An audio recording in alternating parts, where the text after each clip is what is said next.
두 아들을 하루아침에 잃게 된 한 아버지가 장례식장에서 고백했던 다음의 이야기를 아마 들어보신 분들이 있을 겁니다.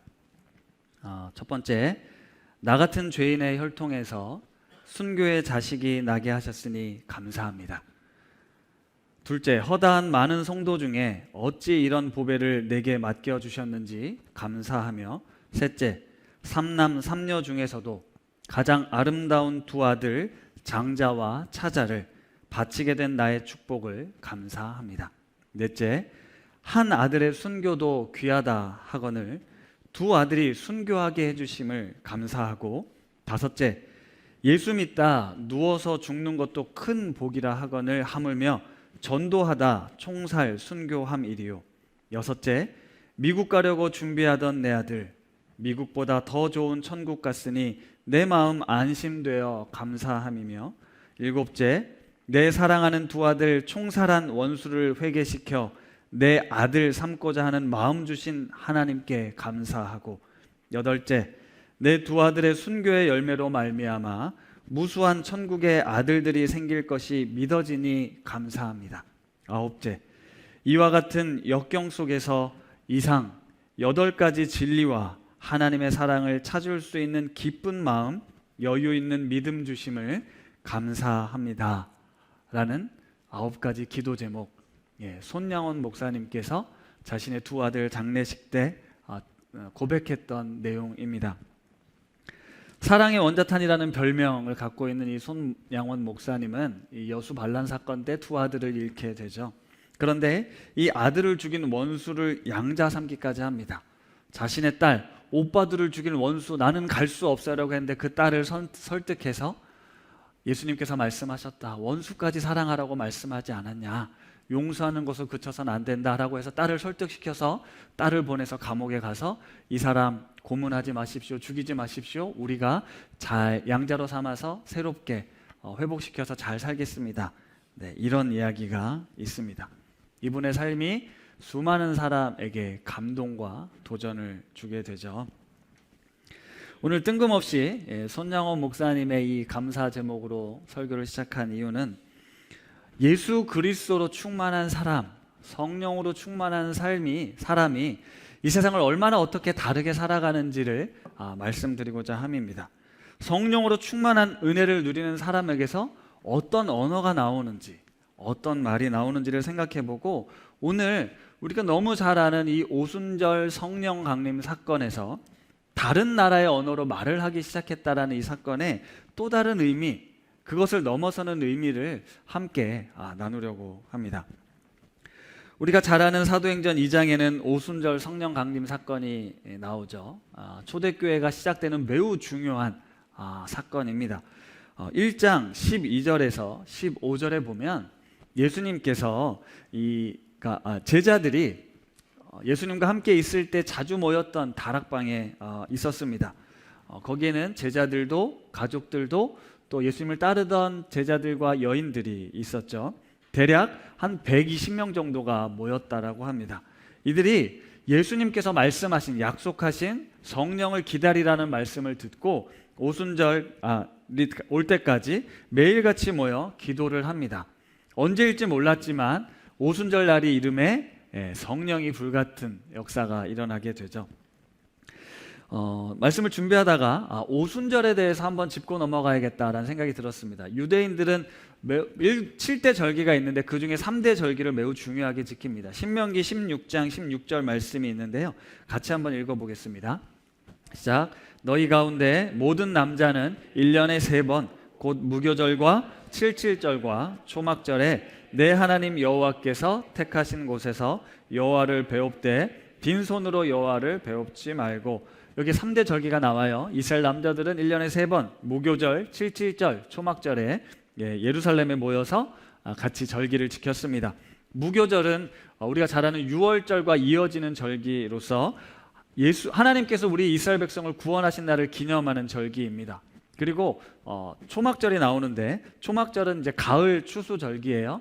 우리나라로 치면 이제 추석을 생각하면 이해하기가 쉬운데 유대인 중에 큰 명절 중에 하나입니다.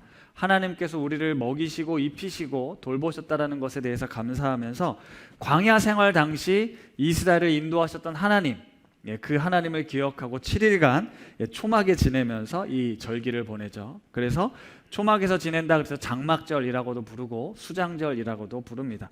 그런데 오늘 이 오순절, 이 신명기 16장에 나오는 77절이 바로 오순절인데요. 77절은 6월절 이후 7일이 7번 지난 다음 날, 그래서 77절이라고 부릅니다. 구약 성경에 보면 희년에 대해서도 우리가 나오는데 희년이 7년이 7번 지난 다음 해를 희년, 50년째 되는 해를 희년이라고 하잖아요. 따라서 이 50이라는 숫자는 완성된 숫자, 모든 것이 회복되는 숫자라고 할 수 있습니다. 따라서 이 77절은 이스라엘 백성에 매우 의미가 있는 날인데 오순절 역시 열흘이 5번 반복된 날, 그래서 오순절이라고 불렀습니다.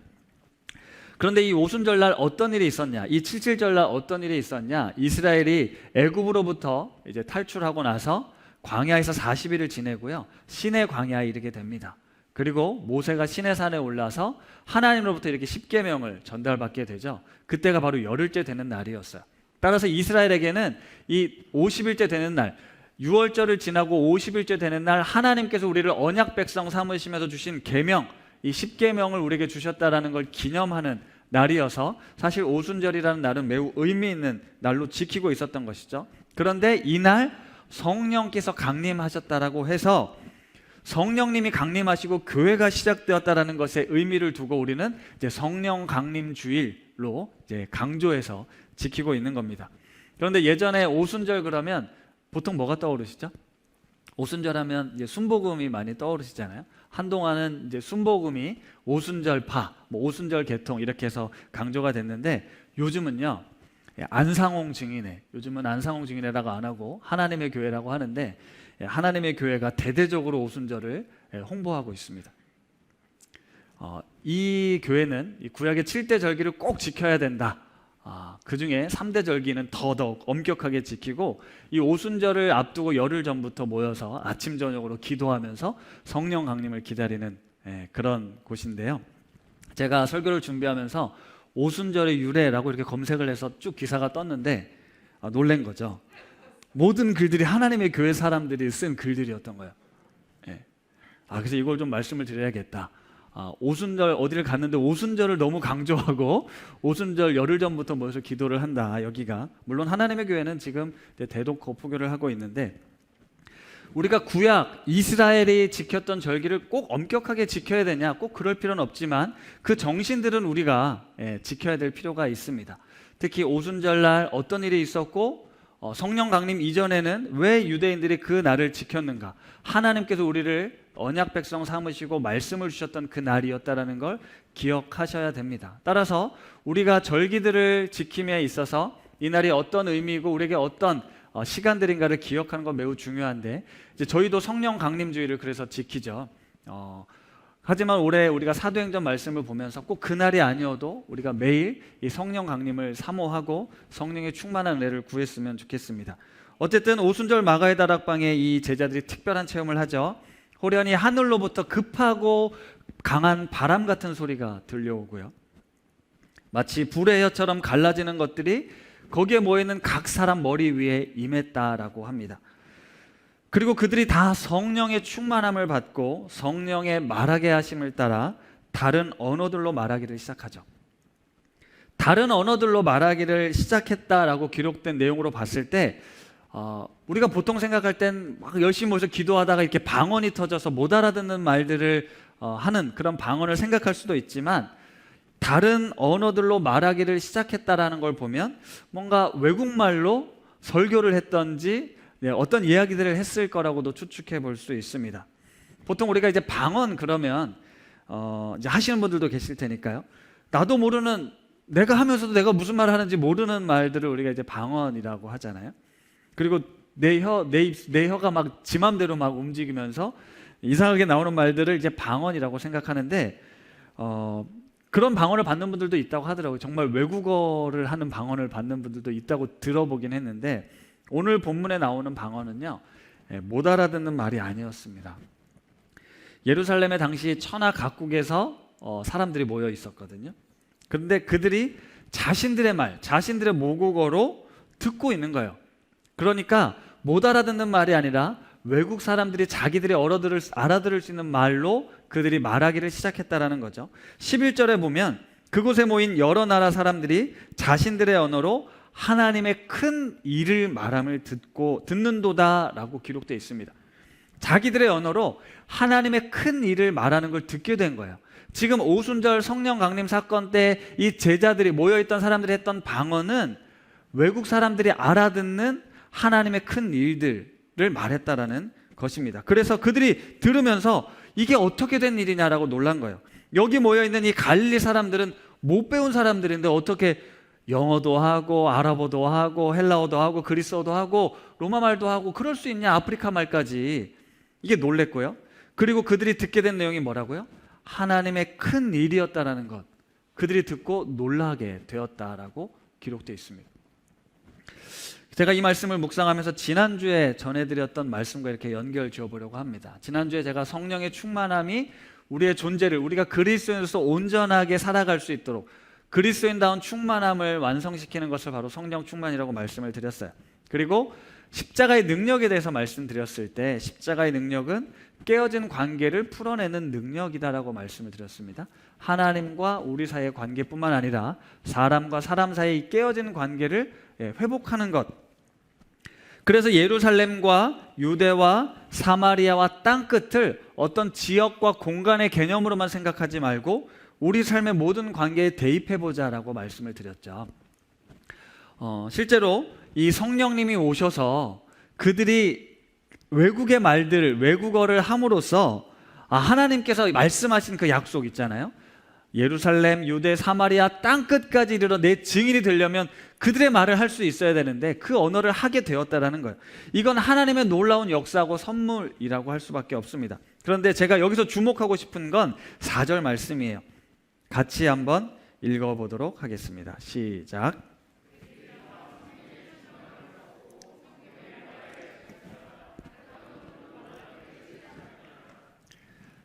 성령의 충만을 받고 성령이 말하게 하심을 따라 다른 언어들로 말하기를 시작했습니다.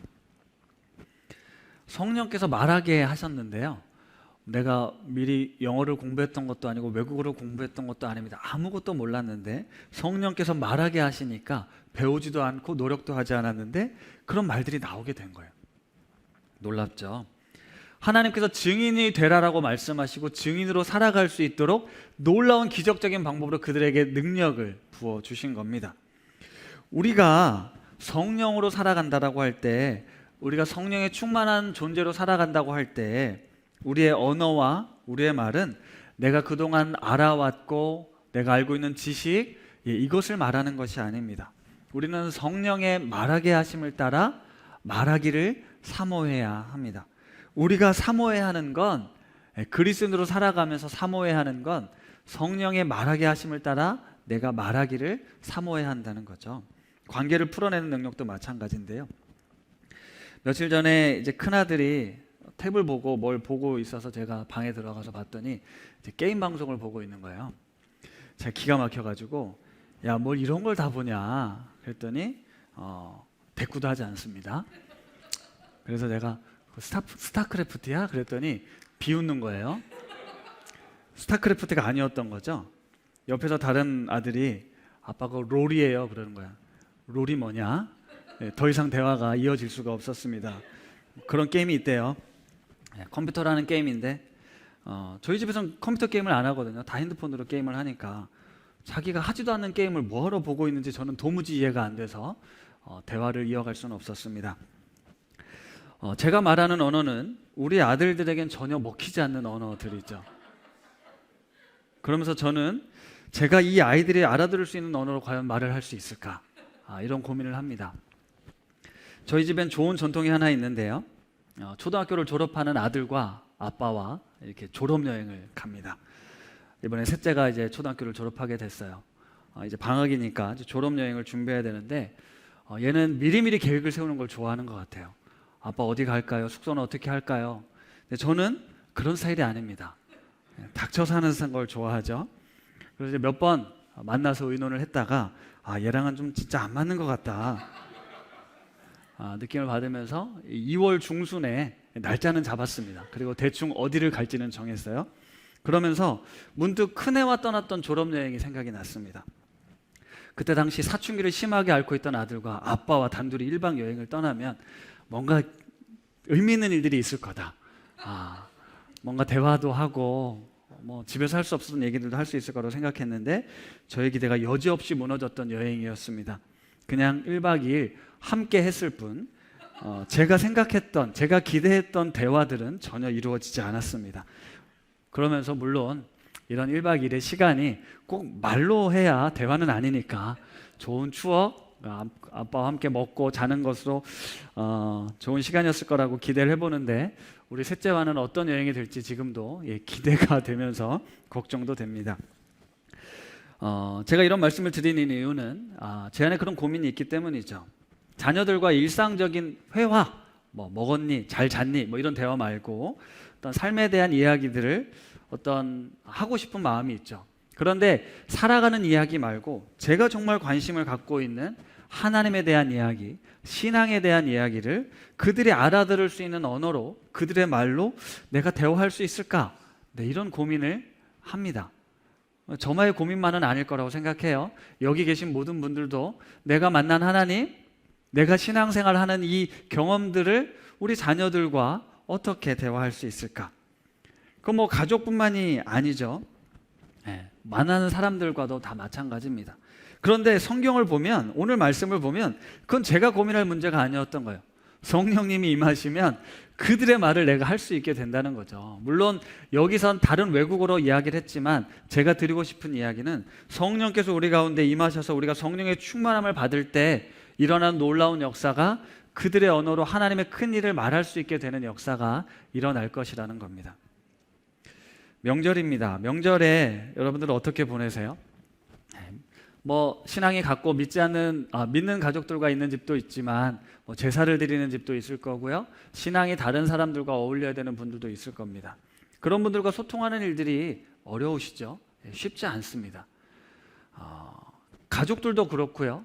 전혀 세상에 믿지 않는 사람들과 우리가 관계를 맺고 살아가는데 그들이 알아들을 수 있는 언어로 우리가 하나님의 큰 일을 어떻게 하면 말할 수 있을까요?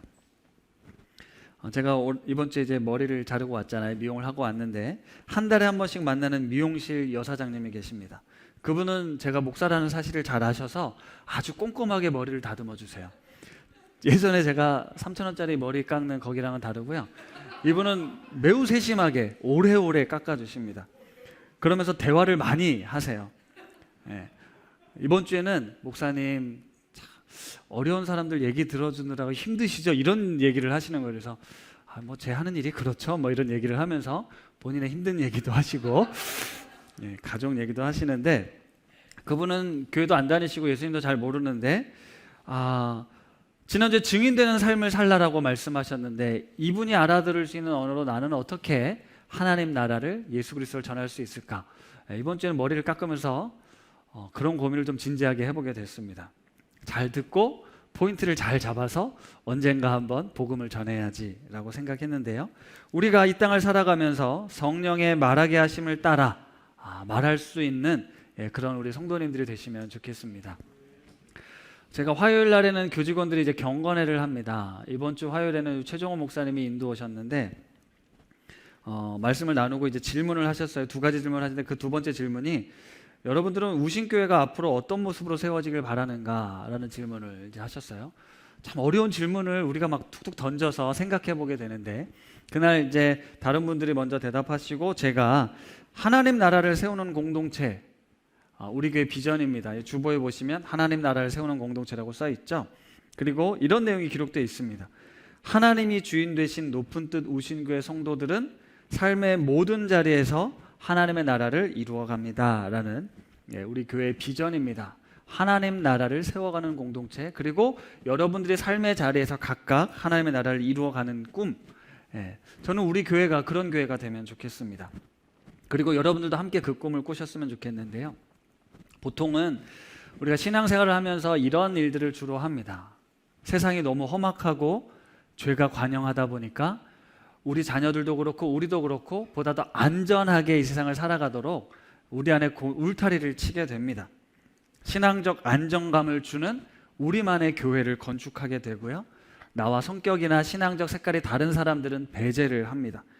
그래서 세상살이도 힘든데 예수 믿는 것까지 힘들어서 되겠냐. 이왕이면 마음도 맞고 색깔도 맞고 성격도 맞는 사람들이 모여서 하나님도 찬양하고 예배드리고 모일 때마다 기쁘고 우리 삶의 만족도를 좀 높일 수 있는 신앙 공동체, 그리고 서로에게 도움이 되고 또 위로가 되는 그런 세상과는 경험할 수 없는 우리들만의 천국, 우리들만의 공동체를 세워가는 게 보통의 교회들입니다. 왜요? 세상은 악하니까. 우리는 이곳에서 안전하게 신앙인으로서 잘 살아가길 원하는 마음이 있다는 거죠. 그런데 하나님께서 말씀하시는 건, 성령님을 통해서 역사하시는 건 뭐냐면 우리를 흩으신다라는 거예요. 하나님의 계획대로 너희들이 땅끝까지 복음 증거자가 되라는 겁니다. 땅끝은 어디입니까? 나와 전혀 상관없는 사람들에게로 가라라고 말씀하시는 거예요. 그것이 무모하고 나는 할 수 없고 불가능하다라고 할지라도 우리는 이 방향성이 흔들려서는 안 됩니다. 우리만 만족하고 우리만 즐겁고 우리가 행복한 우리들만의 공동체, 교회를 세워가는 것이 아니라 하나님께서 우리를 부르시면, 흩으시면 네 하고 나아갈 수 있는 그런 교회가 되어야 한다는 거예요. 좋은 교회, 우리 높은 뜻 교회, 높은 뜻 우신교회 너무너무 좋은 교회야. 큰 교회 만들고 시설도 좋게 만들고 서비스도 좋은 교회 만들어서 많은 사람들이 우리 교회를 찾아오게끔 합시다. 이게 우리 교회 비전이 아니라고요. 수많은 사람들이 우리 교회를 찾아오는 꿈을 꾸지 마시고, 예수님이 그렇게 하지 않으셨어요. 제자들을 모아서 예루살렘의 큰 성전을 완성하신 것이 아니라 그들이 아무것도 없는, 인적도 없고 관계도 없는 그곳으로 흩으셨다라는 것, 우리가 소망하고 바라는 바는 우리도 그런 삶을, 우리 교회도 그런 교회가 되는 것입니다. 욕을 먹고 매를 맞고 비난을 당하는 그곳으로 찾아가서 그곳에 하나님의 나라를 세우셨다라는 걸 우리가 기억하면 좋겠어요. 이게 성령께서 임하셨을 때 우리에게 주어진 삶의 모습이라는 거죠. 내가 결정하고 내가 선택하고 내 입맛에 맞는 그런 교회 공동체를 고르는 것이 아닙니다. 내가 가게 될 직장, 내가 만나게 될 학교, 그곳에서 만나는 사람들, 그곳에서 부딪히게 되는 세상, 그 속에서 우리는 성령에 충만한 사람답게 성령의 말하게 하심을 따라 말하고 행동할 수 있어야 됩니다. 김동호 목사님께서 날기새라는 이제 매일 아침마다 말씀을 전해주시면서 이 사도행전 2장 본문 요거 하실 때 방언에 대해서 말씀을 하셨어요. 그러면서 우리 다 방언을 받자, 우리 암 환자들이 받는 방언을 받읍시다라고 말씀하시면서 이런 내용을 이야기하셨거든요. 보통 암 환자들의 말은 불평하는 말, 두려워하는 말, 원망의 말들이다. 그런데 우리 암 환자지만, 우리에게 이 불청객이 찾아왔지만 감사의 말, 격려의 말, 찬양의 말, 용기의 말, 소망의 말을 하도록 우리 방언을 구합시다, 이렇게 말씀을 하셨거든요. 참 인상 깊었습니다. 성령께서 우리에게 임하실 때 우리는 이 세상과는 다른 언어들을 말하게 됩니다. 그리고 그 언어는 세상 사람들이 들었을 때 어떻게 이런 말을 할 수 있지? 어떻게 이런 생각을 할 수 있지? 이런 소리를 듣게 된다는 거예요. 서두에 말씀드렸던 손양원 목사님의 이 감사 제목이 그랬을 겁니다. 듣는 이들로 하여금 너무나 충격적이었을 거예요. 어떻게 그럴 수 있지? 어떻게 그런 말을 할 수 있지? 성령께서 그 안에서 충만하게 역사하셨기 때문에 그런 말을 할 수 있게 된 거죠. 사랑하는 성도 여러분, 이건 내가 하고 싶다고 해서 내가 할 수 있다라고 결단해서 할 수 있는 게 아닙니다. 우리가 아무리 성경을 연구하고 성경의 지식이 풍부하다고 해서 할 수 있는 게 아닙니다. 우리 모든 것을 잘 아시는 성령 하나님께서 우리 가운데 역사하실 때, 충만하게 역사하실 때, 예수 그리스도께서 행하신 일들이 이것이었고, 그분이 나를 위해 중보하시고 나를 변호해 주시고 도우시는 성령님께서 우리 삶을 주관하고 다스리시면, 그분이 말하게 하심을 따라 우리가 말하게 될 때 비로소 이 하나님의 큰 일을 우리는 말할 수 있게 되는 거죠. 제가 작년에 우리 최정원 목사님께 틴즈누리에게 이런 부탁을 했어요. 이런 걸 하면 좋겠다. tin진 우리 선생님들의 어떤 직업 아니면 선생님들이 살아온 삶의 이야기들 속에서 하나님을 어떻게 만났고 하나님 나라를 어떻게 살아가는지 이야기를 좀 들려주면 좋겠다. 물론 매주 딱 1시간 말씀도 중요하지만 선생님들을 통해서 내가 어떻게 그리스도인으로 살아가는지 그 이야기를 들으면 좋겠다. 이제 이런 이야기를 부탁을 드려서 이제 시작이 됐는데요. 이런 성경 속에 나와 있는 내가 전혀 모르는 사람들의 그 동화 같은 이야기, 이 기적 같은 이야기 말고 지금 내가 소통할 수 있고 나와 대화할 수 있고 내가 알고 있는 저 선생님, 목사님 말고 선생님 아니면 우리 부모님들에게서 듣는 이 신앙 이야기, 하나님께서 나를 통해 우리를 통해 어떤 일들을 이루어 가시는지 그 이야기를 들려주면 좋겠다. 성공한 이야기도 있지만 실패한 이야기도 괜찮다. 성령의 말하게 하심을 따라 우리 삶에 동행하시는 그 하나님을 우리가 나눌 수 있으면 좋겠다라는 말씀을 드렸는데 틴지 아이들뿐만이 아닙니다. 여기 있는 우리 성도님들 삶도 마찬가지예요. 우리가 성령의 말하게 하심을 따라 이 세상 속에서 어떤 말들을 하며 살았는지를 간증하면 좋을 것 같아요. 내가 살아가는 삶의 영역에서 하나님의 나라 역사가 어떻게 이루어지고 있는지를 우리는 나누고 싶습니다. 그냥 여기 모여와서 좋은 말씀을 듣고 그래 하고 끝나는 것이 아니라 이 말씀을 내가 한번 살아내 봐야지.